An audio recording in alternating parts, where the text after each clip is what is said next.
Hello everyone and welcome back to Milo Farms. Well, we're out in the shop again today and we're going to be changing out this battery on the 2007 Yamaha Phazer Mountain Light. The battery is still functioning at the moment, but it's starting to get low, starting to not have as much power when starting. And we've also noticed there's a little bit of the electrolyte out of the battery leaking around the terminals, so it needs to be replaced.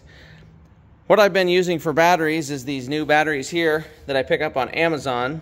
They're a AGM sealed battery, and instead of having a bunch of liquid in them, it seems like they must have some kind of a gel in them, and so they tend not to leak, and they do really well if they get upside down or anything like that. They don't tend to have an issue. They're also quite affordable, so I'll link to that in the description. They make them in a whole bunch of different sizes, not just this particular one. Had good luck with them.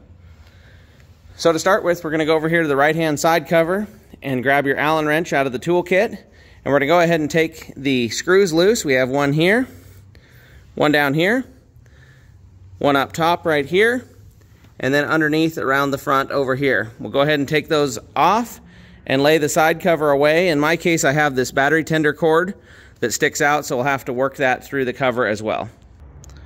So here's the battery right here. It's hard to tell on the camera, but there's that fluid that's leaking out of the battery around that right terminal right there. The battery is several years old, so it's probably time to be replaced. Luckily, it hasn't gotten on anything else besides the battery yet, so we'll go ahead and take this off. To do that, you're going to need to have a number 3 Phillips, and you're going to take out the screw here and the screw here, and then you're going to want to set all those wires away from the battery. Now that those are loose, we'll go ahead and remove this strap right here that you remove by pushing it back towards the machine and laying it off. So we've got that battery off, and where you checked the pan underneath, it does have a little rust on it, but all that acid that had been there has been deactivated from the last time the battery was changed, so everything looks pretty good there. You could polish that up and shoot some rattle can paint or something on it, but I think for this case it should be okay. So now we'll go ahead and set the new battery in and start hooking it up. The new battery is in, and we're going to go ahead and put the strap on, which we already did.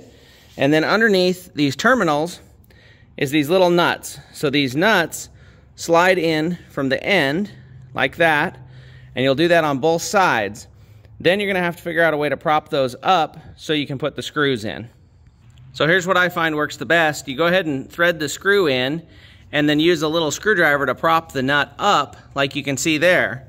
Then you go ahead and take the terminal and set the terminal on top and then thread it in. Then take out the screwdriver when you're done. So there the battery is all installed. We've got the bolts tightened up and the rubber cap back on. Yours may not have this battery tender piece on here, but that's what that's for, to plug in the summertime. And then over here on the negative side, yours also may look a little bit different here because these wires have been repaired, because when I got this machine it had been chewed on by a squirrel or something, and those wires were damaged there. So got those put back together with some new terminals and some shrink tubing, and everything's all put back here. So we'll go ahead and put the cover back on and start it up. So hope everybody enjoyed that video, and check out the battery on the Amazon link below, and remember, you can't finish a project without getting started.